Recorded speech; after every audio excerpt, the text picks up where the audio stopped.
Hey, hey, hey. Selamat bergabung kembali di channel BB69.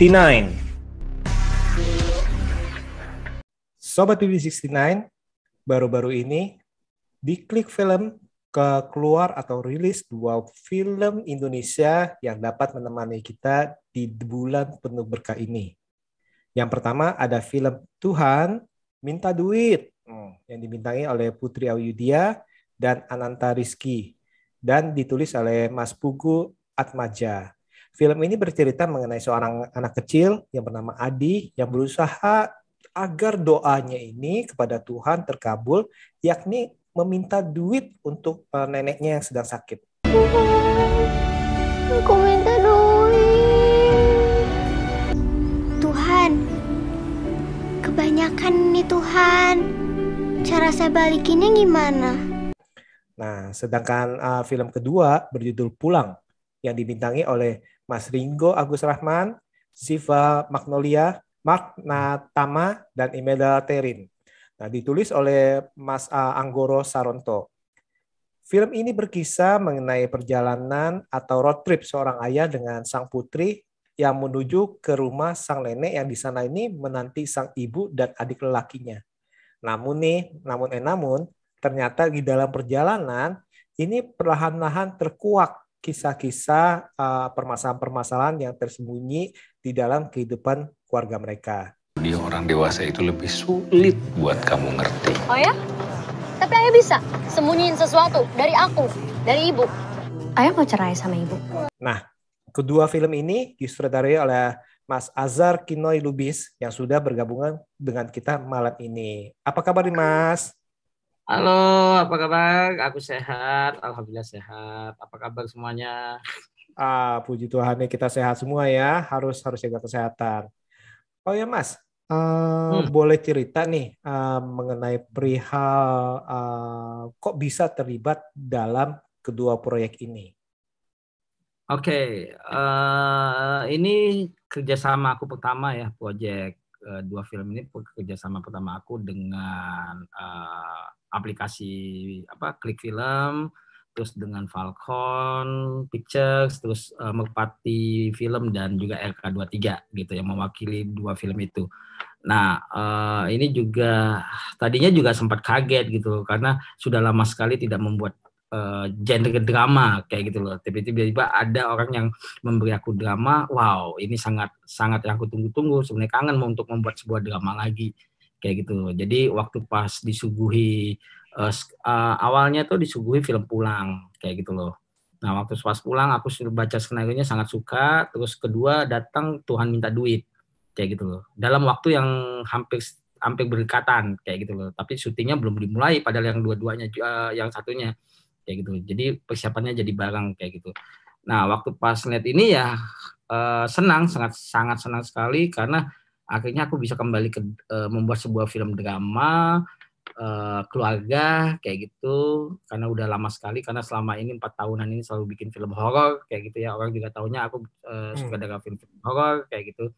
Nah, tapi ada misi sebenarnya di balik itu semua. Saat aku dipercaya kembali ke drama, aku pengen sekali gitu bikin drama yang sangat beda kayak gitu, sangat yang tidak menggurui, tidak yang drama yang dibuat-buat kayak gitu loh. Jadi ini jadi tantangan lagi bagi sama aku. Jadi sehingga ya mungkin teman-teman bisa nonton nanti di Tuhan Minta Duit mau film Pulang, bagaimana drama yang aku maksud kayak gitu. Jadi nanti bisa dirasain. Ya sama dengan Falcon Pictures juga kayak gitu, walaupun ini disub dengan PH Merpati dan RK23 kayak gitu loh. Nah, awal sempat kaget juga gitu loh. Akhirnya ada yang memberi kepercayaan ke aku untuk menyutradarain film drama lagi kayak gitu loh. Karena 4 tahunan ini kan selalu dikenal dengan sutradara horor gitu ya. Kayak gitu loh. Jadi saat dikasih ini sangat senang sekali. Terus pas baca skripnya kedua judul itu juga sangat antusias akunya kayak gitu loh. Ini sangat jadi film yang sangat bisa relate dengan penontonnya gitu, sangat dekat dengan penontonnya kayak gitu loh. Nah, jadi waktu pas ditawarin itu aku langsung jawab iya kayak gitu loh, karena ini jadi kayak memori yang aku kembali lagi membuat film drama kayak gitu, apalagi yang beda genre ya, maksudnya beda stylenya juga, yang satu hubungan antara nenek dan cucunya, yang satu adalah hubungan antara ayah dan anak sulung perempuannya. Jadi sangat sangat menarik sih dua bentuk cerita ini kayak gitu loh. Sangat menarik untuk aku udah langsung yang aduh ini sangat seru kalau untuk divisualkan kayak gitu loh, untuk dibikin filmnya. Itu sih secara ininya. Oke. Nah, ini untuk para pendengar nih, kalau mau ada pertanyaan bisa langsung bertanya ya. Jadi nanti kita akan pertanyakan langsung pada sang sutradara nih. Mungkin ada yang ingin ditanyakan mengenai filmnya, simbol-simbol segala macam, nanti ditanyakan saja. Nanti kita akan sampaikan. Oke. Jadi sebelumnya terima kasih banget loh ya buat BB69 Channel udah ngundang aku ke sini. Ini juga perdana juga nih diundang untuk interview ke sini. Thank you banget. Mungkin bukan berdana kali, mungkin karena kesibukan masnya nih. Soalnya mau ada proyek selanjutnya kali ini, jadi agak susah. Nah ini kebetulan ini saya sangat terhormat, merasa terhormat sekali ini karena kebetulan bisa nih. Ya, enggak sih aku kalau untuk apa selalu luangkan waktu kayak gitu pasti. Siap. Oke. Iya, baik. Nah kita masuk ke Tuhan Minta Duit dulu deh. Nah, untuk Tuhan Minta Duit ini, boleh ceritakan nggak mengenai proses casting nih? Kan soalnya kan kalau kita lihat nih chemistry antara Mbak Putri Ayudhya dan Anantya nih kan kayaknya Anantya Rizky ini kan wah banget lah istilahnya ya, maksudnya dalam arti bagus banget nih, cocok banget nih. Nah, dalam pemilihan castingnya gimana nih? Ya, jadi awal waktu pas aku baca skrip, terus berdiskusi dengan produser kayak gitu ya, dengan Mas Sentot, produserku. Nah waktu itu aku bilang ini anak tidak main-main untuk kita taruh di Adi dan Maya ini kayak gitu. Jadi pas awal itu kita memang sangat concern, sangat fokus dengan pemilihan pemain anaknya kayak gitu loh. Karena bagi aku adalah bukan cara dia main bagus atau enggak kayak gitu loh, atau dia sudah pemain profesional atau tidak, tapi kalau anaknya tidak mengerti ini cerita ini adalah ceritanya dia, ini adalah filmnya dia, nggak akan kena kerjasamanya kayak gitu loh. Jadi memang harus ke anak yang merasa ini adalah ini ceritaku, ini filmku kayak gitu. Karena nggak gampang kita mencari pemain anak yang kadang-kadang pemain anak itu kan kadang-kadang ada yang dia mau main film karena ibunya, karena orang tuanya, kayak gitu. Dia mau main film karena ngelihat di TV, oh asik ya syuting itu, kayak gitu loh. Tapi waktu pas melaksanakannya kan kadang-kadang aduh capek, aduh ini kayak gitu loh. Nah itu yang sangat aku concern sekali kayak gitu loh. Jadi begitu banyak kandidat, waktu itu aku melihat Anantya Rizky ya, melihat ini, terus dia juga sudah pernah main horor sebelumnya. Kayak gitu loh di film Asih kalau nggak salah. Nah itu udah langsung jadi kunci aku. Oke, kalau dia sudah bikin main film horor, pasti dia kuat, pasti dia fisiknya kuat dan dia sangat antusias pasti akan syuting kayak gitu loh.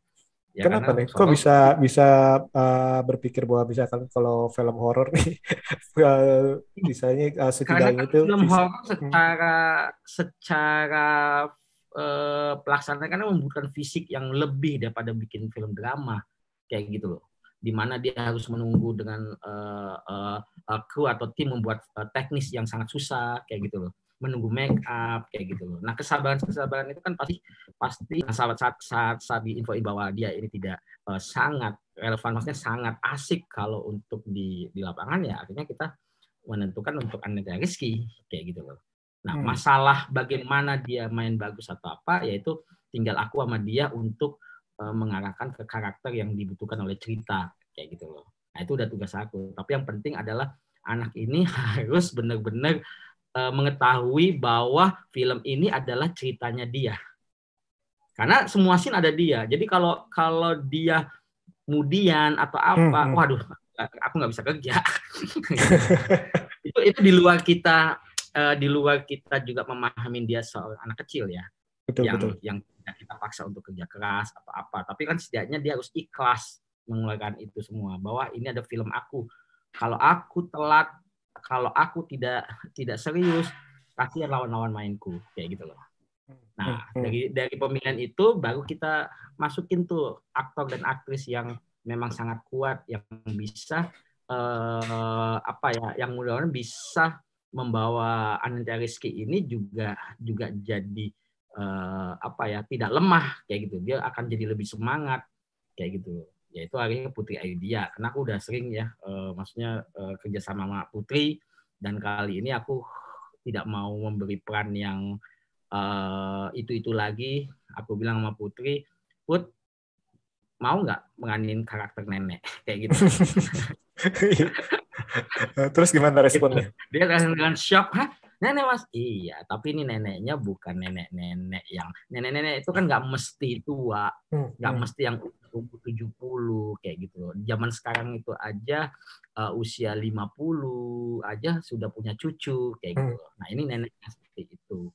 Hanya dia punya kelemahan, mengalami kecelakaan sehingga kakinya itu ada pincang kayak gitu. Nah, ini adalah tantangan buat kamu, aku bilang. Kamu kan udah pernah film horor, kamu udah pernah drama, kamu udah pernah jadi ibu, pernah jadi nenek kayaknya belum ya, aku bilang kayak gitu. Terus dia nerima challenge itu kayak gitu loh. Jadi dia sangat wah oke juga Mas gini-gini. Tapi aku bisa nggak ya? Aku yakin kamu bisa. Kalau kamu serius, kamu ini pasti bisa, aku bilang. Ya udah dia ini. Terus aku bawa juga ada beberapa aktor kayak Asrul Dahlan, Krisna kayak gitu loh. Jadi itu yang akan bisa memperkuat Anantia Rizky ini di karakternya kayak gitu. Jadi komposisi ensemble pemainnya juga udah sangat memikirkan hal-hal yang lain gitu loh.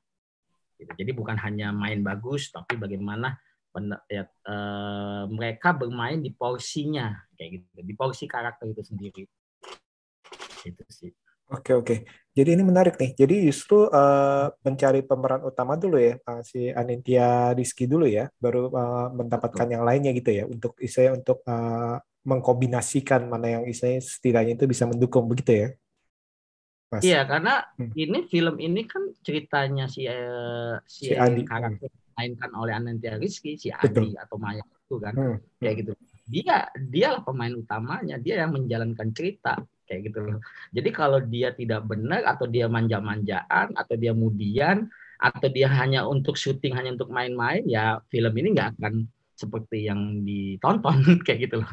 Harus benar-benar dapat pemain cilik yang memang serius, ikhlas, tapi bisa maksudnya dia menganggap ini memang sebuah kerjaan, tapi ya dia menikmatinya. Nah, itu kan rada susah kayak gitu. Jadi benar-benar itu dulu kita ini. Tapi sih ini benar sih nih. Ini juga ada penonton nih bilang nih keren banget, dari Kak Ami bilang keren banget akting Anantia ya. Apalagi pas lagi berdoa mengena banget ke kitanya, ke penontonnya. Nah, kembali lagi kan tadi seperti yang kita tahu nih, kemungkinan nih permasalahan yang dihadapi oleh bila kita bekerja dengan aktor atau pemeran yang kecil tadi itu, dalam arti kadang-kadang itu moody atau gimana seperti itu ya. Dan dari pengalaman syuting ini gimana nih? Apakah ada sesuatu dalam arti yang seperti itu? Ya itu kembali lagi, jadi ternyata memang feeling aku dan ke Anantia Rizky gitu ya, dan akhirnya ekspektasi aku jadi sangat besar dan sangat kagum dengan Anantia Rizky kayak gitu. Jadi dia punya talenta yang sangat luar biasa, dia enjoy menikmatin kerjaannya kayak gitu. Nah, aku sebenarnya saat berproduksi selalu butuh orang-orang yang seperti itu. Bukan hanya untuk terkenal, bukan hanya untuk gaya-gayaan, tapi menikmatin kerjaan itu. Kayak gitu. Karena itu energi yang sangat kuat untuk kita bikin film bagus. Kayak gitu loh. Nah, saat kita menikmatin itu, ya dia sangat berjalan aja gitu loh. Nah, suasana syuting juga aku bikin kayak bermain. Kayak gitu. Jadi sehingga dia pun nyaman. Kayak gitu loh. gitu loh. Walaupun ada beberapa titik yang tuntutan aku sangat membuat dia juga harus berpikir keras kayak gitu loh, untuk memainkan adegan itu gitu. Nah, dari kepolosannya dia itu sebenarnya juga Tuhan minta duit itu kan sebuah kata yang sebenarnya satir ya kayak gitu loh. Dan kalau kita bilang itu judul yang sangat berat. Betul. Gitu. Nah, hal ini yang aku tidak mau mendramatisir semua adegan, semua peristiwa di dalam film ini, kayak gitu. Semua harus dengan polos, kayak gitu. Tidak ada dramatisir yang menjadi drama termehek-mehek atau apa, kayak gitu. Anak kecil berdoa, ya layaknya anak kecil, bukan anak kecil yang lagi di pesantren, kayak gitu loh. Jadi memang sepolos itu, cara ngomongnya juga yang bukan harus baik atau gimana ya, anak kecil jujur aja dia minta duit untuk genteng bocor. Ini cara dia memainkannya juga seperti dia layaknya ngomong sama orang tua ke Tuhan kayak gitu. Nah, mungkin permainan mimik itu yang membuat akhirnya semua peristiwa itu jadi ngalir gitu loh. Nah, itu yang harapan aku, penonton menikmati ini bukan sebuah drama yang berat, tapi terhibur dengan kejenakaan, kepolosan dari anak itu, terus kejenakaan juga dari karakter-karakter lain, tapi setelah nonton itu memukul kita kembali gitu sebagai manusia. Betul. Gitu, kita berefleksi, anak sekecil itu aja tulus sekali doanya, kayak gitu loh. Jelek ya. Dan kembali lagi kan bahwa niat itu kembali lagi, semua apa yang kita terima di dunia ini kan kembali lagi pada niat yang tulus, niat yang ikhlas kayak gitu loh. Nah, itu yang sama aja kayak tadi aku pemilihan pemainnya. Ini harus anak yang benar-benar ikhlas, bukan yang hanya ngejar, biar aku ada kerjaan, ibunya nawarin pemain biar anaknya terkenal. Gitu loh. Filmnya jadi hancur gitu loh. Nah, itu contoh hal aja kayak gitu. Kan banyak sebenarnya kan di Indonesia ini kadang-kadang anaknya di-push gitu untuk jadi artis kayak gitu loh. Belum tentu anaknya berbakat apa enggak, atau nggak usah berbakat atau enggak deh, belum tentu anaknya mau kayak gitu loh sebenarnya. Itu yang aku melihat kadang-kadang miris ya, itu sih.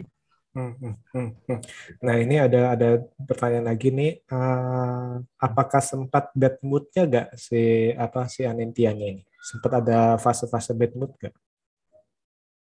Sama syuting alhamdulillah nggak ada. Itu yang aku bilang tadi, ini sangat yang kayak, jadi gini, dia posturnya tubuh usianya kecil gitu ya, tapi aku jadi kayak kerjasama dengan layaknya Putri Ayu dia gitu. Saat aku diskusi, saat aku ngobrol, dia mendengarkan kayak gitu loh, mendengarkan. Walaupun nanti ada timing istirahat, dia ada main-main kayak gitu, tapi saat balik ke set, dia mempersiapkan dirinya. Oke, aku udah harus siap take nih, jadi aku harus balik lagi jadi karakter ini, bukan Anantia. Nah, itu yang aku lihat gitu loh.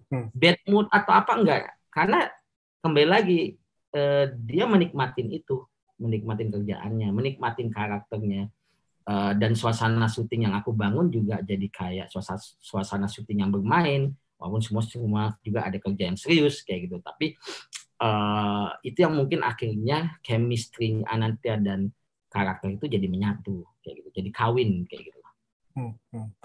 Ya, keren sih ini, dalam arti tadi yang Mas bilang itu bahwa dengan istilahnya tadi itu, dengan karena kepolosan dan istilahnya dengan kerjasama tim, akhirnya itu film ini terrealisasi itu bukan seperti istilahnya film yang tadi Mas bilang kayak termehek-mehek dalam arti gitu ya, maksudnya yang terlalu maksudnya maaf kata, misalkan kalau pas doa pun kesannya itu dilebih-lebihkan istilahnya. Tapi kalau ini justru ini kekuatan dari film gitu. Kenapa? Kayak gitu. Didramatisir betul, gitu, didramatisir gitu. Betul.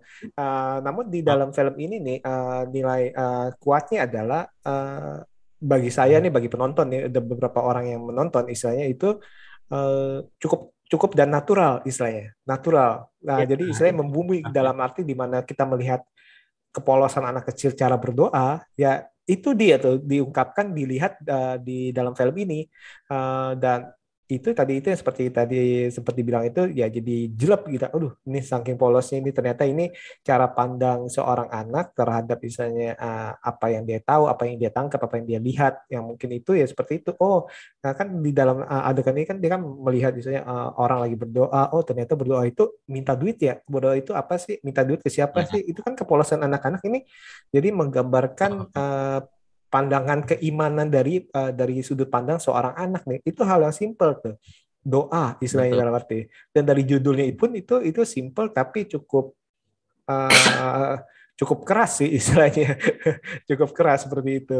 Ya ini sih Kan keren nih. kembali lagi, iya kan kembali lagi pada niat doa kita. Hmm. Selain niat doa kita kan tetap berusaha, karena cuma kita berdoa tapi tidak berusaha juga nggak akan jalan doa itu kan kayak gitu loh.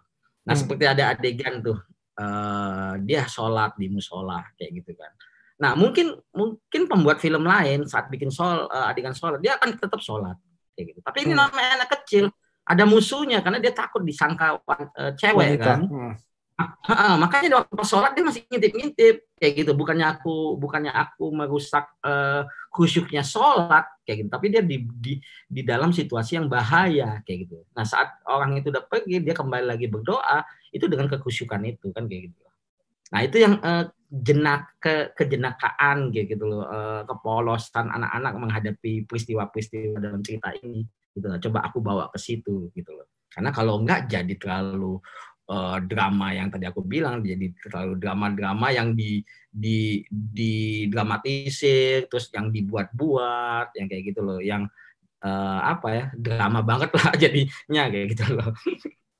Betul betul betul betul. Nah itu dia istilahnya cukup istilahnya ya tadi itu saya bilang itu wah banget lah pokoknya nggak bisa berkata-kata sih dalam hati ya. Apalagi dengan aktingnya. Karena kekuatannya juga gini, kadang aku menafsirkan sebuah adegan kayak gitu dengan peristiwa yang sangat ini.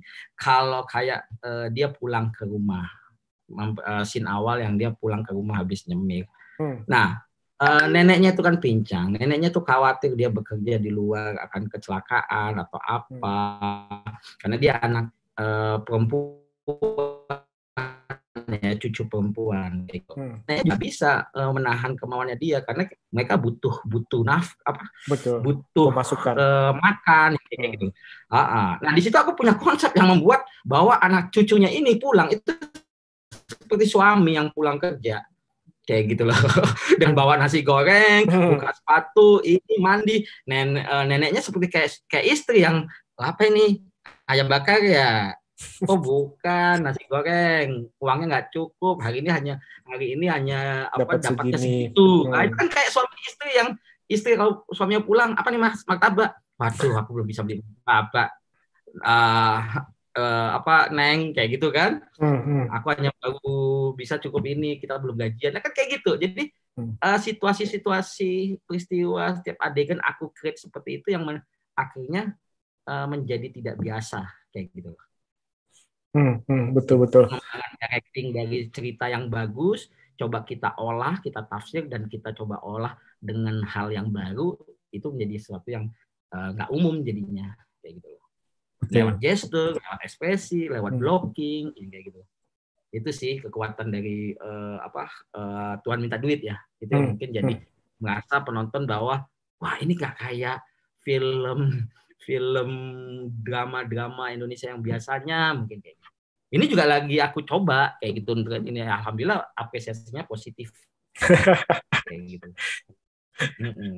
Iya betul. Nah soalnya namanya benar sih dalam arti yang tadi itu kita udah puji-puji lah, terus belum lagi kita memuji ini benar-benar bisa memerankan karakter anak yang bersikap dewasa ya dalam arti kan tadi itu dia itu pulang, oh maksudnya merasa aduh kok dia kan sayang sama neneknya, aduh neneknya mau makan ayam, saya belum bisa beli nih gimana caranya nih, tapi kan neneknya kan pengen banget, misalnya kayak itu nyes banget sih sebenarnya sih dalam arti dan istilahnya, dan itu benar-benar ya tadi itu sekali lagi nih ini pujian lagi nih istilahnya, pujian lagi nih emang pemerannya ini nih benar-benar wah banget sih, benar-benar wah. Oke. Tapi ya kembali lagi itu ya, kesuksesan Tuhan Minta Duit juga bukan karena di skenario atau sutradara saja, tapi ya kembali lagi ke ke wayangnya, maksudnya ke aktor dan aktris itu semua. Saat mereka patuh, disiplin, mengarahkan permainan aku dan bisa menerapkan itu semua, akhirnya visi konsep yang aku harapin itu tercapai kayak gitu loh. Betul, Karena betul. terus terang waktu pas aku terima skenario ini, aku ini kan debut balik lagi aku membuat sebuah drama kayak gitu ya. Kayak gitu. Terus temanya juga Tuhan Minta Duit tuh lebih humanisme kayak gitu loh. Ada religinya kayak gitu. Tapi aku nggak mau bikin yang drama religi sekali kayak gitu loh. Nah akhirnya aku mengambil pola-pola film-film Iran, Korea yang kayak gitu. Yang memang natural kayak gitu, semua peristiwanya ngalir kayak gitu. Jadi sehingga penonton tidak berasa digurui oleh film itu. Tidak dipaksa untuk bahwa ini benar kayak gitu loh. Malah penonton diajak berdiskusi, ini benar nggak ya? Ini boleh apa enggak ya? Nah seperti itu. Itu sih. Iya, iya betul. Dan yang pastinya itu semua kru, semua istilahnya semuanya itu pasti sangat-sangat berperan dalam keberhasilan sebuah film ya, baik itu dari sinematografi, lighting ataupun musik segala macamnya itu pokoknya satu kesatuan yang paket paket full. Nah, ini untuk para penonton nih misalkan kalau mau ada pertanyaan lagi silakan tulis lagi ya. Oke. Nah, kita lanjut lagi nih. Dalam pembuatan Tuhan Minta Duit ini ada kesulitan-kesulitan yang berarti nggak? Atau malah ada sesuatu misalnya kejadian yang berkesan? Kalau kesulitan waktu itu karena waktu itu kita syutingnya waktu pas pandemi yang PPKM darurat. Setelah itu. Nah, jadi keparnoan masih kembali lagi tuh keparnoan yang tidaknya udah dibuka gitu ya, diizinkan oleh pemerintah, tapi tetap aja jadi parno kan, kayak gitu loh. Apalagi pas saat membaca cerita, aduh perkampungan. Nah ini kan tempat komunitas yang banyak gitu ya. Betul. Gitu. Parno sendiri, takut nanti pemain juga jadi apa. Itu sebenarnya kesulitannya di situ. Ya, tapi akhirnya aku mencoba gitu untuk mendesain. Tadinya skenarionya itu Rumah Adi itu ada di tengah-tengah kampung kayak gitu. Akhirnya aku pindah bagaimana syuting biar bisa terkontrol dari era pandemi kayak gitu. Kita bisa swab antigen tiap hari, siapa yang masuk set kita bisa kontrol kayak gitu kan. Nah, akhirnya aku teringat pada gedung lama di PFN di belakang kayak gitu, di Dewi Sartika, di Otista. Otista gitu. belakang nah, itu Cawang. Ya, itu kan yang udah nggak dipakai, udah hancur lah kayak gitu. Tapi akhirnya aku bikinlah sebuah rusun yang kelas bawah di situ. Nah, aku coba pindahin Rumah Adi menjadi kayak unit rusun yang di gedung, tapi gedung itu berada di tengah-tengah perkampungan padat masyarakat urban. Itu sih desainnya gitu. Jadi itu yang pertama sulit gitu. Akhirnya oke, nemuin ide nih kita pindahin deh gitu. Aku nggak mau resiko nanti tiba-tiba di OP kena positif, pemain positif, betul. yang kayak gitu kan? Kita harus jaga. Betul, atau malah ada kru yang membawa positif itu ke kampung itu kan kasihan juga. Gitu. Betul. Gitu. Jadi itu yang kesulitannya. Tapi apa tadi yang satu lagi? Kesulitan atau pengalaman menarik? Pengalaman menarik itu sebenarnya gini. Aku baru kali ini mengajak pemain cilik. Aku bilang sama Putri, Put ini kayak panggung ke Putri Ayudhya. Dia tadinya, wah Mas, si Adi bisa nggak ini? Kita coba, aku bilang. Jadi ini kayak panggung. Kadang-kadang ada scene-scene yang long take, dialog, dia harus moving ke sana, ekspresinya harus apa, kayak gitu loh. Jadi tidak banyak suatu yang cutting, close up, kayak gitu loh. Jadi di sinilah aku sangat kagum dengan dia bahwa pemain anak kecil ini bisa memainkan scene yang panjang dengan aktivitas yang banyak, tapi dia masih tetap fokus menyampaikan peristiwa itu, menyampaikan adegan itu, gitu loh. Nah itu aku sangat kagum sekali kayak gitu loh. Dan semua pemain juga merasa jadi nyaman punya lawan main dia, kayak gitu. Itu sih yang membuat hal yang unik bagi aku karena jarang sekali aku melihat ada pemain anak yang bisa memainkan yang seusia dia ya, maksudnya itu untuk memainkan sepanjang itu kayak gitu. Oke. Ini keren nih. Misalnya ini pas baru awal-awal mencoba-coba Mas Azhar ini mencoba membuat film, apalagi kan baru pertama kali dengan pemain cilik, ternyata ini responnya cukup positif, bukan cukup positif, tapi banyak respon positif dan ya itu tadi saya bilang itu sangat cocok nih untuk ditonton pada bulan ini nih, seperti itu. Oke, terus abis itu sebenarnya ini apa sih yang ingin disampaikan melalui film Tuhan Minta Duit? Pesan yang pengen disampaikan itu adalah kita sebagai manusia harus berusaha kayak gitu. Kita tidak boleh mengeluh, kita tidak boleh selalu menyesali hidup kayak gitu. Walaupun apa kondisi kita saat ini, ekonomi kita di bawah, menengah, kaya, kita tetap mensyukuri itu kayak gitu loh.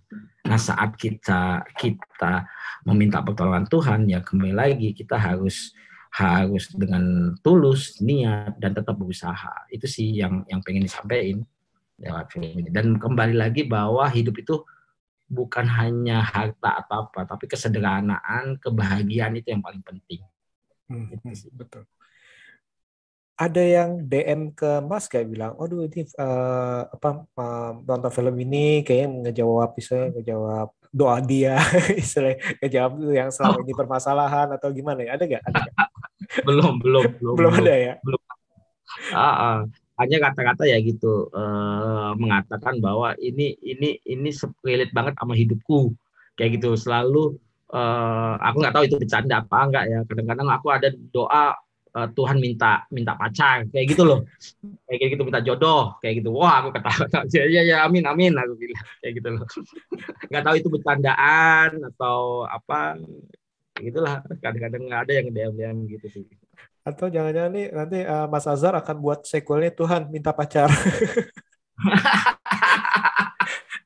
Nggak tahunya ini bercandanya bisa terjadi loh. Bisa aja.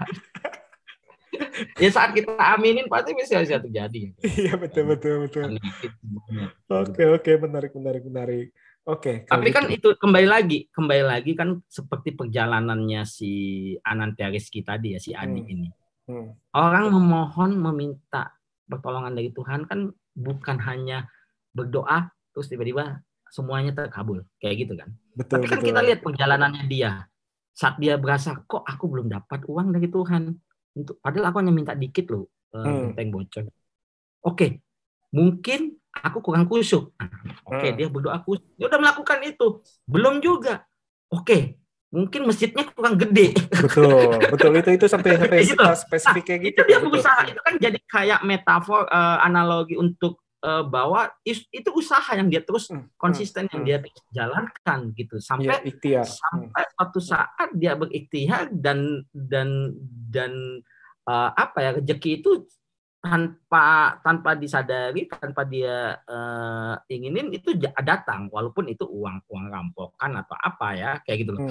Tapi disitulah dia dites ujian oleh Tuhan. Saat dia dapat duit lebih, apa yang harus dia lakukan gitu loh.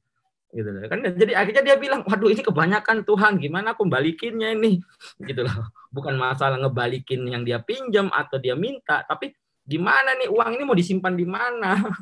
Ini kan Tuhan yang kasih, ini harus dibalikin kayak gitu. Nah itu kan kayak kita dikasih Tuhan uang banyak gitu loh. Apakah kita hambur-hamburkan atau kita ini. Nah itulah kalau kita lihat step by step dari peristiwa di film ini tuh kayak menelanjangin kita sih gitu loh. Kadang-kadang kalau kita yang serakah ya pasti kita habisin tuh uang.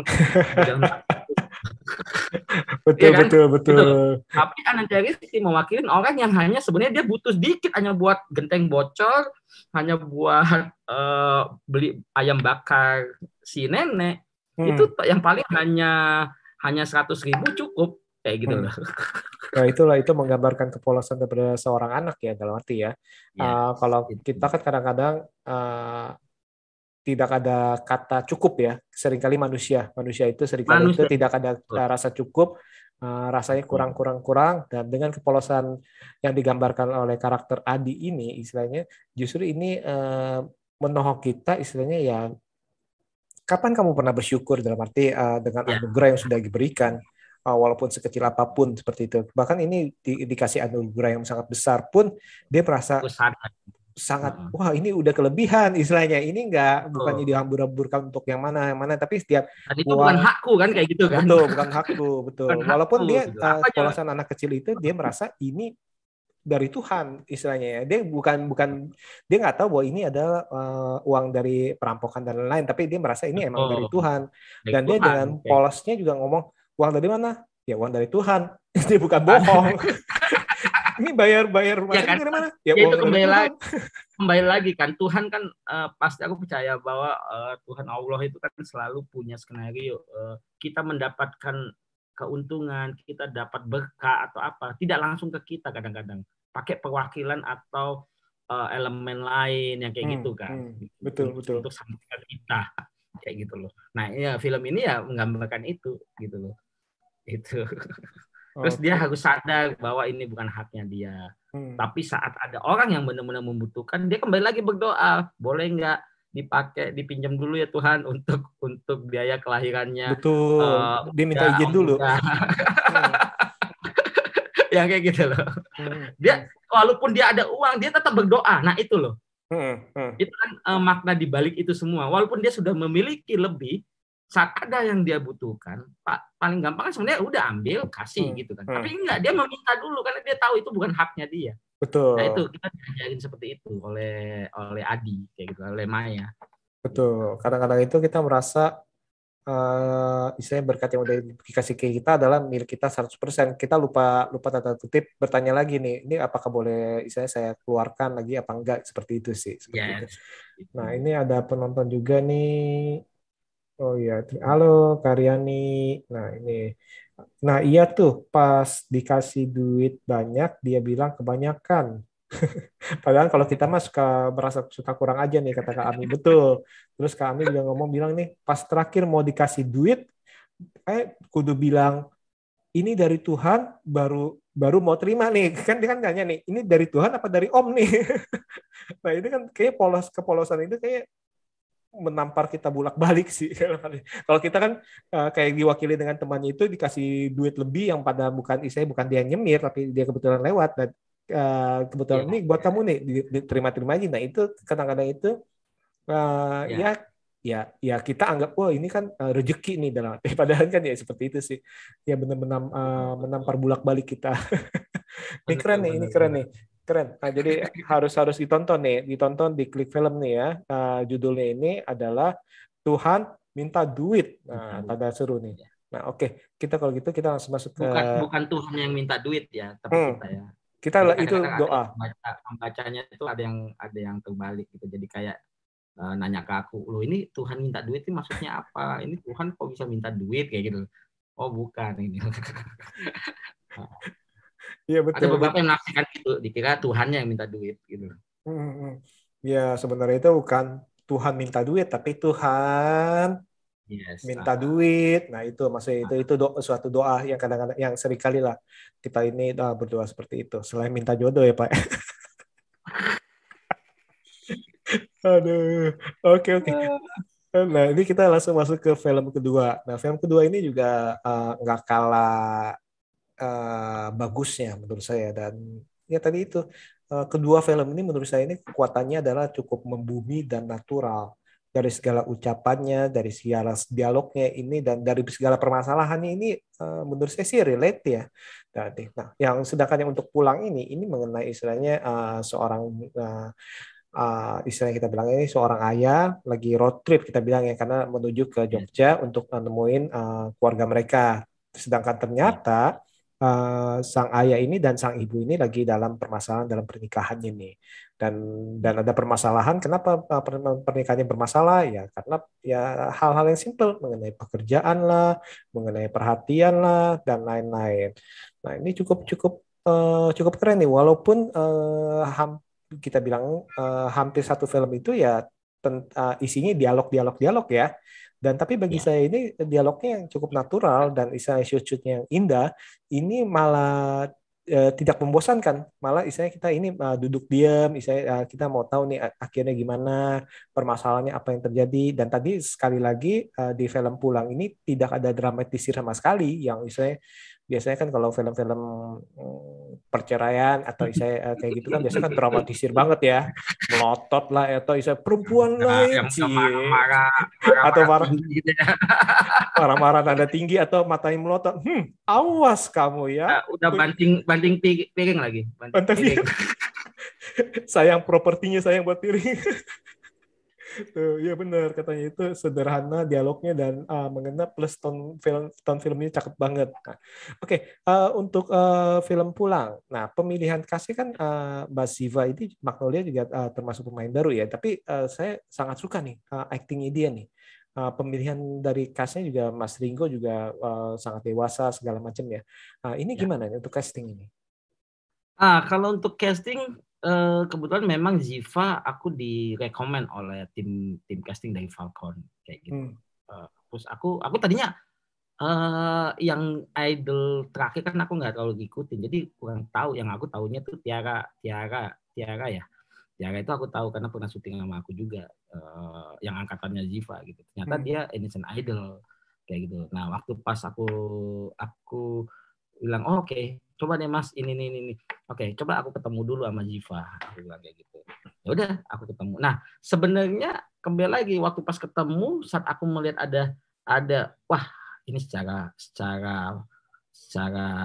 apa ya, kepribadiannya dia mau bekerja keras, mau apa ya, orang yang kelihatannya bakal enak nih kerja sama dia kayak gitu. Itu ada feeling itu aku.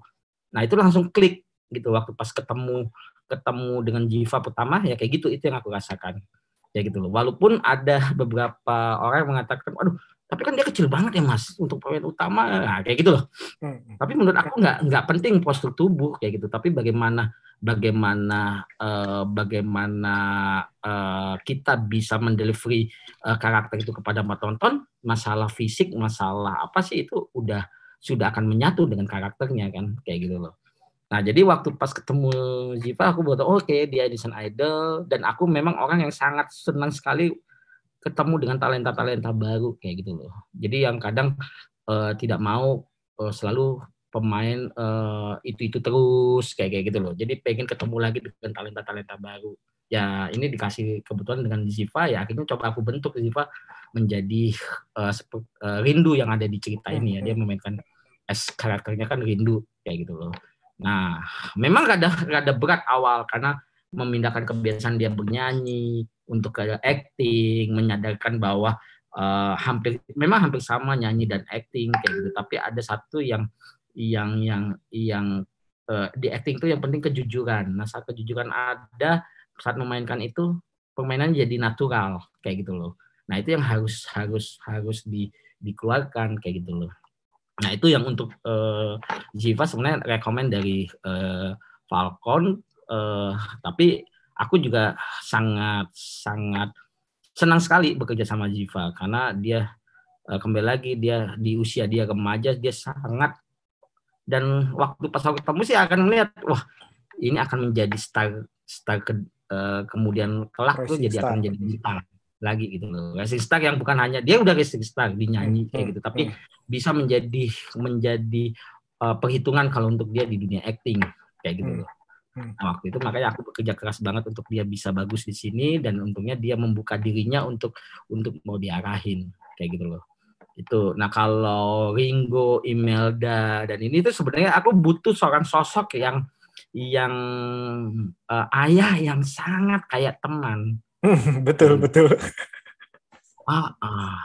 Dan dia tidak jauh dari dunia seni yang kayak gitu kan, seorang karakter pas ini. Nah, waktu pas membaca skenario ya sudah muncul nama Ringo kayak gitu loh. Dengan nama Ringo, dia orang yang sangat friendly, yang kadang-kadang di kehidupan keluarganya juga sangat apa ya, sangat mengalir aja gitu. Dia tidak menjadi seorang bapak yang otoriter, bapak yang diktator kayak gitu, enggak kayak gitu loh. Cara dia berkomunikasi dengan anak-anaknya, dengan istrinya tuh layaknya kayak partner, kayak teman gitu loh. Tapi mereka saling memahami. Nah, ini yang aku butuhin, sosok-sosok kayak gini. Akhirnya aku coba tawarin Ringo kayak gitu. Ringo setuju, oke. Gitu loh. Nah, kalau pemilihan Imelda, orang yang harus sangat idealis gitu loh. biasanya kan kalau orang memilih karakter dengan wajah ibu yang baik, kan? Coba aku tawarin Imelda, kamu tuh selalu mainnya tuh selalu tegas, antagonis kayak gitu. Coba yang kali ini ibu yang sebenarnya baik tapi dia idealis banget gitu loh. Kadang ada egonya juga kayak gitu loh. Nah itu yang sebenarnya membuat karakter kamu itu nanti ada sedikit negatif di mata suami kayak gitu loh. Nah dia tertarik, wah aku belum pernah mainin ini Mas Keno ini. Ya udah kalau kamu setuju, yuk kita bangun karakter ini gitu sih. Nah terus kalau Mark memang akhirnya aku punya komposisi yang waktu itu memang ada susah ya mencari karakter Mark Beno yang dimainkan oleh Mark Natama. Itu pemain lagi banyak yang berproduksi gitu. Tapi akhirnya aku coba ambil hikmah bahwa ada satu lagi direkomend dari Pak. Aku mikir kenapa nggak aku duetin aja, mereka juga orang yang dua-dua di idol kayak gitu. Aku kapalin aja mereka sekalian kayak gitu. Nah kembali lagi saat aku bangun suasana itu ternyata pemain memberi feedback yang sangat besar ke aku, memberi energinya semua untuk setiap karakter, mencoba menciptakan energi yang sangat besar saat aku arahin. Itu yang sebenarnya kembali lagi film akan sangat kuat saat sutradara bisa membangun itu dengan pemain sih bersama-sama ikhlas, itu akan mengalir sih gitu.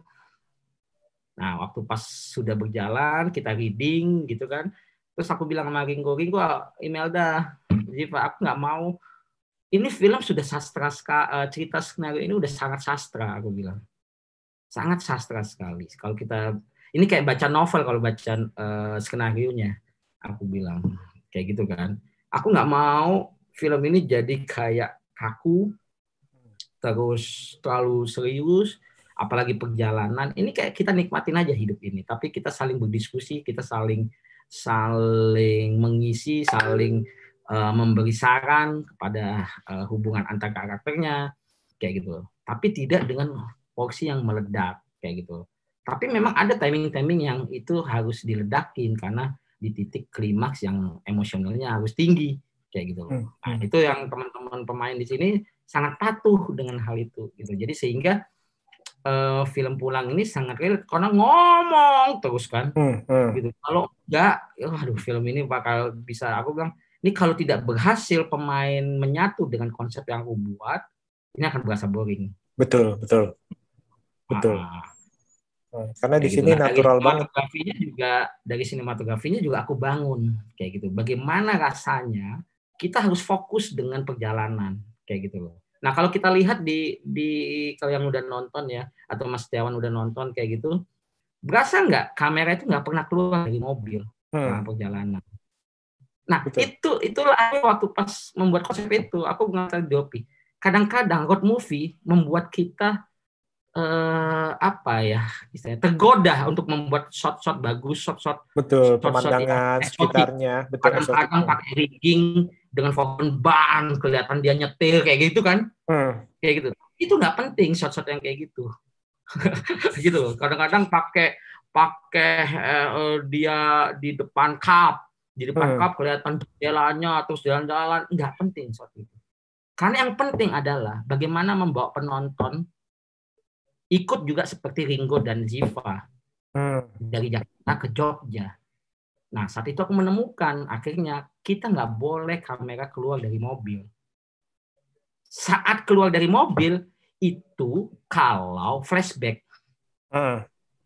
Dan satu lagi kalau memang mobil itu berhenti. Betul. Panasan karena aktornya keluar dari mobil, ya kamera juga akan keluar. Di rest area mereka istirahat, ya keluar kamera. Saat mereka masuk lagi, kamera akan di dalam mobil terus lagi. Gitu. Nah itu rasa itu yang waktu itu aku konsep dasar aku bahwa bagaimana membawa penonton untuk berasa ikut sama dua tokoh ini ke Jogja. Gitu. Jadi aku pagarin DOP untuk tidak boleh kelihatan bahwa kamera kita dulu dari luar. Gitu. Walaupun itu beresiko penonton akan bosan. Iya, kayak gitu loh. Tapi kembali lagi kan, shot itu kan bukan hanya berdiri sendiri. Betul. Kembali lagi saat shot itu dibuat, saat permainan dialog antara dua karakter tuh TikTok. dimainkan dengan baik. TikTok kayak gitu, kadang dia malu, dia pindah ke belakang, terus dia ngambek apa, itu situasi itu di dalam mobil itu akan menghilangkan kata boring itu sih gitu. Betul. Nah, ini ada yang komentar nih, mobilnya cakep. Saya juga tadi itu mau ngomong mobilnya cakep nih. Kenapa milih mobil itu? Tadinya saya emang udah mau ngomong sih, tapi udah diomongin dulu tuh. Gimana pemilihan mobilnya nih? Karena kan gini, Prasetyo ini kan kalau diceritanya kan dibilang dia kura-kura lambat kayak gitu loh. Ya pasti dia punya, dan dia seniman, dia pasti suka dengan mobil-mobil tua kayak gitu. Jadi pemilihan mobil ini juga kembali lagi dari karakternya itu sendiri kayak gitu loh. Bagaimana, misalnya kayak mobil itu kepanasan, melewatin jalan tol, tetap sampai ke Jogja. Nah, karakter Pras kayak gitu, dia lambat, dia ini, tapi dia pengen menahkodai keluarganya kayak gitu loh, menahkodai keluarganya untuk sampai ke tujuannya kayak gitu loh. Itu yang sebenarnya jadi mobil itu mewakili si Pras juga sih, si Ringo kayak gitu. Maka kita pilih itu mobil berisiko mogok misalnya karena tua ya kan anaknya kan ngomong kan seperti itu ya, tapi ya tetap tadi itu digambarkan memang si Ringo ini karakter ini yaitu hewan favoritnya ya kura-kura, karena walaupun lambat dia fokus dan pasti sampai tujuan seperti itu. Seperti mobil juga gitu, kita rawat, kita bener akan ini gitu loh. Tapi kenapa jenis yang itu dipilih ya satu lagi, aku kan ya, mungkin kalau yang kayak kodok atau apa udah umum kayak gitu, jadi cari yang nggak umum lah gitu. Alhamdulillah dapat itu dari Bandung gitu. Oh, dari Bandung, oke. Wah, jangan Mas ini juga, Mas Azhar ini suka mobil tua nih, enggak? Ya suka tapi bukan kolektor kayak gitu. Oh, bukan kolektor. Jadi BLR segala macam ya, Chevrolet segala macam ya. Malah sekarang lagi tren twin cam ya. Aduh, oke, menarik. Tadi kita udah ngomongin pemilihan cast. Nah, sekarang ini kalau untuk pengalaman yang menarik atau istilahnya atau pengalaman syuting dalam syuting pulang gimana nih? Pengalaman yang sangat seru adalah syuting pulang itu namanya road movie itu ya gitu. Jadi kayak syuting piknik. Jadi kita benar-benar perjalanan di tol 2 hari gitu, kita syuting di tol yang sampai bosen, kita sampai tol apa, maksudnya habis ini pintu tol apa tuh aku jadi hafal kayak gitu kan. Lama lagi jaraknya ke sana berapa kilometer lagi juga sangat jadi hafal karena kita bolak-balik kan. Kayak gitu dari Brebes terus ke Salatiga ke Semarang ke Salatiga lagi kayak gitu loh. Sama 2 hari itu sangat seru sih menurut aku, itu sangat unik sekali, terus benar-benar tim sangat kompak gitu. Nah, Ringo juga sangat juga memberi sebuah suasana yang menyenangkan. Kadang kita di tol hujan kayak gitu ya, aduh nih jadi nggak continuity atau apa. Nah, akhirnya kita berhenti dulu, dia dengerin, dia pasang musik ini, tapi menikmatin aja perjalanan kayak gitu loh. Nah, itu yang serunya dari syuting pulang itu sih gitu. Nah, sampai di Jogja juga gitu, ada lokasi yang hanya 2 scene, habis itu kita udah moving lagi kemana kayak gitu. Hanya 1 scene moving lagi kayak gitu loh. Itu yang sangat seru, dan sambil kuliner sih. Karena ada makanan. Nah, itu yang seru lagi. Jadi Brebes makan telur asin gitu kan. Nanti pas di sekarang kita berhenti di rest area sana, istirahat dulu karena mungkin kamera harus di set di sana, beli lumpia ya gitu loh. Sangat seru gitu loh. Kuliner pulang-pulang berat badan naik ya. Lagi sampai Jogja ya, Jogja kan nuansa kulinernya emang sangat luar biasa kan kayak gitu. Itu lagi gitu. Ya itulah kalau road movie ya istilahnya ya tadi itu menjaga continuity-nya kan agak susah ya, karena nanti apalagi misalnya tiba-tiba hujan mendadak atau misalnya mendung mendadak atau gimana ya. Tapi ya positifnya itu atau misalnya kesempatannya itu ya itu jajan. Maksudnya kita coba enjoy aja gitu, dalam setiap ada masalah kita tidak bawa itu menjadi beban, tapi bagaimana kita memikir solusinya kayak gitu. Itu yang coba aku bangun juga gitu. Jadi tidak mesti harus memaksakan satu hal yang kalau satu hal itu tidak bisa kita dapetin pas awal kayak gitu. Jadi kita harus putar lagi untuk bagaimana nih, apakah kita rubah atau gimana kayak gitu. Berpikir cepatnya di situ. Nah, kalau mengenai soundtracknya nih, Sesuatu di Jogja ya judulnya ya, kalau saya. Nah, dengan Aditya Sofyan. Nah, ini pemilihannya kenapa nih? Saya pikir pemilihannya itu dari Club Project. No, orang selalu ya kembali lagi ini kan cerita orang tua yang pengen berpisah, tapi diwakilkan oleh putri sulungnya ya, putri pertamanya Ziva kayak gitu. Nah kalau aku waktu itu berpikir, aku sebenarnya suka dengan Yogyakarta Kla, tapi kalau Kla itu musiknya si Ringo pasti setiap bapaknya. Tapi, kayak gitu. Nah musiknya kita. Dan aku teringat memang dengan lagunya Aditya yang Sesuatu di Jogja, dan saat aku itu belum reading, jadi aku coba style, terus aku coba baca berapa scene di skenario, ini sangat lekat kayak gitu loh. Dan kata sesuatu di Jogja itu menggambarkan juga ada sesuatu yang tidak beres di keluarga mereka yang ada di Jogja kan kayak gitu. Nah itu yang coba aku deketin, dan akhirnya dari persiapan, syuting, itu lagu itu aku puterin terus. Gitu. Aku kan selalu syuting kalau selalu bawa speaker ya, speaker aktif kayak gitu ya. Terus aku puterin, dan semua kru jadi udah kecekokin itu lagu itu semuanya. Cuci otak. Kayak gitu. Ya karena itu akhirnya musik itu lagu Sesuatu di Jogja itu membawa mood kita saat bekerja untuk film ini. Betul. Gitu. Yes, kayak gitu. Nah itu yang dari awal sih udah milih itu. Sampai kadang takut, aduh ini produser bisa nggak ngebeli rate-nya gitu ke Aditya Sofyan kayak gitu. Karena kalau enggak, aduh buyar nih kayaknya nih.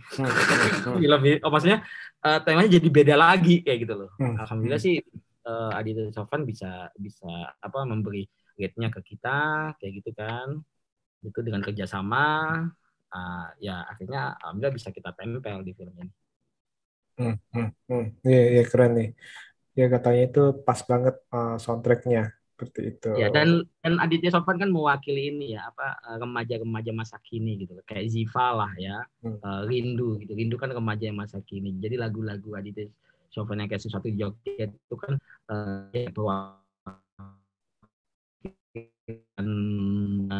dari umur segitulah gitu. Kalau Clark Project kan nggak banget, pasti usianya bapaknya pasti kayak gitulah. Kalau sekarang gitu. Saya ngomong kalau cerita film ini apa?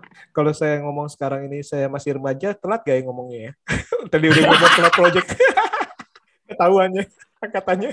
Iya. Malah aku berasa kembali ke remaja karena bikin film pulang kayak gitu. Wah, kalau gitu saya akan memakai alasan nih. Kalau gitu saya kembali terasa remaja karena saya menonton pulang. Iya. Bisa. Oke.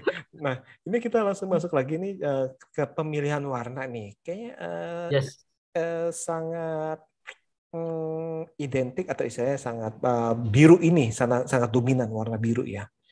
Kalau saya lihat di film ini bahkan sampai gelasnya sampai itunya semuanya itu kayaknya warna biru nih.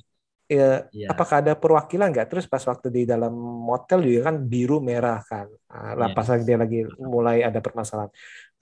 Pemilihan warnanya ini bahkan koper dari si Rindu itu kuning. Nah itu maksudnya apa ada maksudnya nggak pemilihan warna?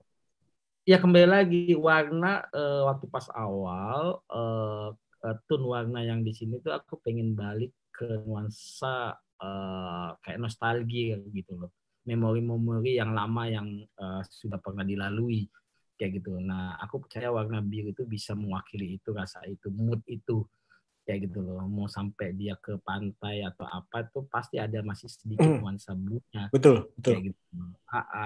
Ya blues ya, maksudnya blues kayak gitu tuh jadi kayak kita kembali lagi ke ke setahun atau 2 tahun hidup kita kayak gitu loh. Itu sih yang pengen dan bukan jadi kayak kusam atau apa kayak gitu, bukan, tapi bagaimana rasa dingin. Jadi karakter ini kan awal-awalnya kan semua tidak mau jujur, yang akhirnya kebongkar semuanya, akhirnya bisa jujur satu sama yang lain kayak gitu.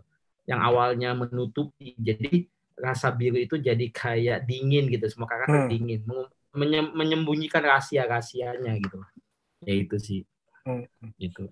Nah, itu yang pengen aku capture gitu, biar warna itu bisa mewakilin dinginnya karakter ini semua kayak gitu. Itu sih. Oke, ya keren nih. Walaupun memang di perjalanan memang ada sedikit panas ya, karena perjalanan ya dia ada sedikit warmnya kayak gitu untuk ininya. Gitu. Tapi walaupun itu ya tadi itu tetap aja dominan dengan biru, walaupun ada yang hijau pas di scene istrinya lebih ke hijau, tapi kalau pas si Ringonya itu lebih ke biru ya, lebih banyak biru sih. Bahkan yang pas dia memori sama istrinya di pantai itu juga biru ya bajunya kalau salah seperti itu. Ini menarik sih, dan indah, jadi adem juga sih, jadi pengen jalan-jalan. Kuliner, jangan lupa ya kulinernya ya. Kuliner. Bisa. Nah, oke. Nah, terus kalau untuk film Pulang ini, kira-kira nih ada pesan yang ingin disampaikan melalui film ini nggak?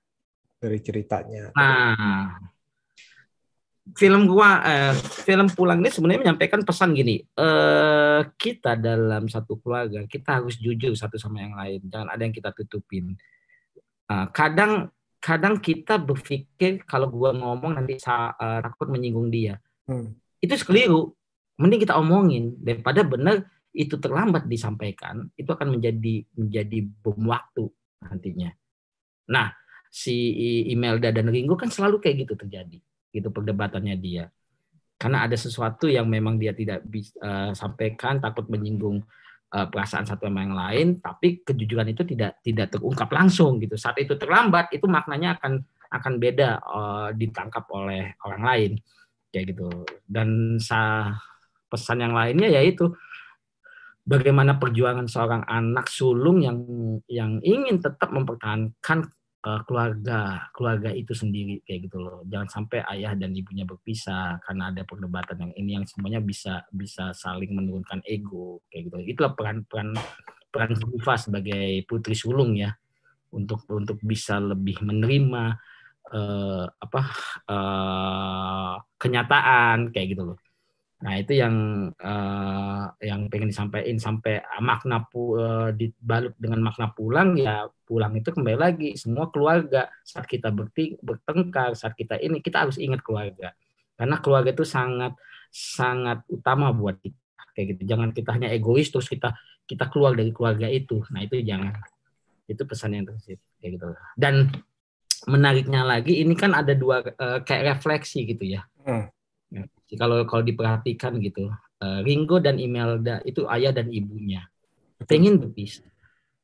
Nah, di sisi perspektif anak mudanya ada Ziva dan Beno, Mark, ada Ziva dan Mark. Nah, bayangkan di pacaran aja mereka kayak gitu. Tapi ketegasan, kejujuran itu dibutuhkan. Jangan sampai ketegasan dan kejujuran yang ada saat pacaran itu terjadi saat kita udah berumah tangga. Kayak gitu loh. Nah, jadi tracknya si Beno dan si Ziva ini, si Mark sama si Ziva ini juga sebenarnya itu hampir sama seperti Imelda dan si Ringo kayak gitu. Hanya bedanya yang satu sudah menikah, yang satu baru pacaran kayak gitu loh. Tapi kembali lagi hubungan komunikasi itu harus lancar gitu loh. Gitu. Ya kalau kita lihat kan gitu dari awal, ya lo kalau mau ikut aja, lo ini kayak gitu. Sampai yang terakhir mereka berpisah, ya udah kita putus. Gitu. Karena bagi dia lebih penting orang tuanya daripada si Beno kayak gitu loh. Beno hanya egois, hanya untuk pengen ke Bali kan kayak gitu. Kayak gitu. Itu tidak bisa memahami situasi, kondisi, perasaan yang orang yang kita cintai kayak gitu. Itu Betul. pesannya Jadi sih. kalau orang tuanya lagi mau bercerai segala macam ya. Gitu sih. Menarik. Nah, sekarang sebelum pertanyaan terakhir ada pertanyaan lain nih. Kira-kira ada proyek impian nggak yang belum terrealisasi? Apakah film sejarah ataukah film science fiction? Yes. Yang belum kejadian sebenarnya action. Action, oke. Itu yang aku belum pernah sentuh itu. Kalau sejarah, biopik, horor, thriller udah kayak gitu loh. Drama lagi udah sering kayak gitu. Tapi action lagi pengen gitu membuat sebuah action yang bagaimana sebuah action yang kadang ada humanisnya tapi natural, tidak juga fantasi yang berlebih kayak gitu. Gitu sih. Oke, jadi lebih ke action nih, penasaran nih ya. Dalam jangka waktu dekat ada nggak action nih? Itu belum. Nah, mudah-mudahan ada produser yang mendengar dan langsung, ayo coba kita develop. Amin. Nah, semoga terjadi nih ya. Kita mau lihat nih film aksinya nih, karya Mas nih ya. Oke. Nah, sekarang nih untuk wah, ini bercanda nih. Sequel pulang, PP pulang pergi. Ini bercanda juga nih. Pulang pergi, habis pulang ya pulang pergi. Aduh, mesti itu prequel pergi. Kalau sequel pulang itu kan setelah pergi. Kalau belum pergi, jadi nanti sequel ya KB nih. Nah, sequel ini nanti ada judulnya pergi. Benar. Aduh, oke. Kira-kira masih ada pertanyaan lagi kan nih untuk para penonton nih? Kalau ini boleh ditanyakan.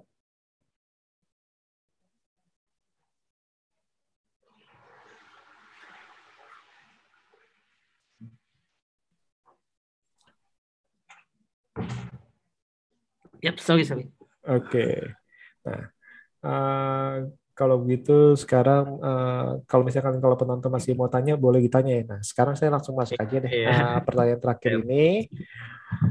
Kira-kira ada pesan nggak untuk para penonton untuk menonton kedua buah film Mas ini nih yang ada di Klik Film? Tuhan minta duit dan pulang. Ya. Pesannya sih sebenarnya nikmatin aja, enjoy aja nontonnya. Kayak gitu, tidak usah berpikir aneh-aneh dulu atau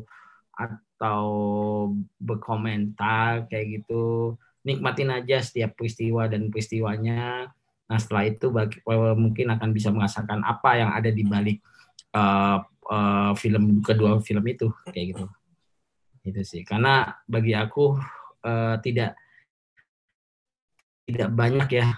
Aku sih jujur ngakuin gitu, tidak banyak film Indonesia drama yang sangat natural, humanis kayak gitu, yang selalu ada. Kadang-kadang kalau aku sendiri juga kadang-kadang nonton film drama Indonesia juga, aduh apa sih nih, kok didramatisir banget sih, padahal peristiwanya nggak terlalu yang gimana, kayak gitu loh. Nah itu yang kadang-kadang aku sebagai pembuat juga kadang-kadang, aduh, gitu loh. Kadang-kadang ada yang sastra jadi sastra sekali, kayak gitu. Kadang kita sekali penonton kita mencerna itu semua kayak gitu loh. Ya karena kembali lagi film kan sebuah hiburan ya. Nah tinggal di balik hiburan itu apa yang bisa ditangkap penonton ya bagaimana itu menu resep yang si filmmaker itu bisa buat kayak gitu. Itu sih pesan aku. Oke. Nah ini untuk para penonton nih, terima kasih Kak Ami dan Kak Beni dan semuanya setelah hadir, Kak Amanda, terus Kak Ali Oncom, semuanya Kak Riani, terima kasih untuk hadir nih. Jadi jangan lupa nih masih bisa ditonton di Klik Film. Itu dua film ini pokoknya sangat-sangat cocok lah. Nah, ini sangat cocok ini apalagi di bulan yang tadi saya bilang itu bulan penuh berkah ini tontonan keluarga yang hangat, yang natural. Kalian gak usah mikir yang terlalu dramatisir. Saya kalau lagi marah tiba-tiba di zoom bukanya matanya melotot istilahnya, atau tadi itu dibilang apa sampai lempar piring. Mas Azhar bilang tuh nggak ada lempar piring karena propertinya mahal ya Mas ya, lempar piring. Ya pasti kan orang melihat dengan Tuhan minta duit, ini pasti drama Indonesia yang mehe-mehe nih kayak atau drama religi kayak gitu kan. Tapi itu semua tidak terbukti. Jadi tinggal kalian tonton, pasti kalian insya Allah pasti nyukain sih. Aku yakin kalian akan suka dengan 2 film ini. Gitu sih. Jujur sih Mas Azhar nih pas pertama kali saya dengar melihat Tuhan minta duit, aduh ini dramanya bakalan kayak menye-menye Ya, kagak ya? Itu ya pasti kayak gitu, pasti. Tapi itu ya mungkin twist yang aku bikin kali ya. Tapi untungnya berani mencoba sih, dalam arti bukan yang menghakimi dari istilahnya dengan judging by its cover. Jadi harus ya semua pokoknya semua film. Ya kalau menurut saya sih ya kita tonton dulu, dan itu kan pengalaman pribadi. Jadi mungkin aja orang lain nggak suka, mungkin bukan tipenya, atau mungkin ada orang yang suka karena tipenya kita nggak suka, itu nggak apa-apa, kita jadi itu. Tapi bener sih Mas, pas waktu saya lihat posternya, lihat saya baca ini, aduh ini jangan-jangan ini dramanya menye-menye guys. Tapi pas saya nonton cukup ini sangat nyesek menurut saya, dan naturalnya itu benar-benar tepat sih pemilihannya semuanya sih ini benar-benar. Dan yang pulang ya ini dari pengalaman yang menyenangkan juga nih, karena istilahnya dengan road trip yang misalnya bincang-bincangnya secara natural tapi nggak bosen, dan itu keren chemistry-nya. Ini dua-duanya ini film ini chemistry-nya sangat-sangat TOP BGT. Betul. Oke. Kalau gitu ini terima kasih banget nih ya untuk para penonton nih ya. Abis minta duit langsung pulang, gak bagi-bagi dulu. Waduh. Minta duitin ya kadang aku juga terima kasih buat penonton pulang Tuhan minta duit yang sampai hari ini kayak gitu ya. Dan ya kalau bisa sampaikan juga pesan ke orang-orang terdekat kamu gitu, biar message apa yang dibikin oleh filmmaker di film ini sampai juga ke semuanya kayak gitu loh. Apalagi ini bulan ngumpul sama keluarga, bulan yang sangat dekat dengan keluarga, dua judul ini kan selalu ngangkat tema yang tentang keluarga gitu ya. Gitu. Betul. Oke. Terima kasih Kak Teli, Kak Beni, Kak Ami, Kak Mings, semuanya terima kasih. Terima kasih semua nih untuk para sobat B69. Jangan lupa mendengarkan episode selanjutnya, tentunya dengan tema berbeda. Oke, sekali lagi terima kasih dan see you guys.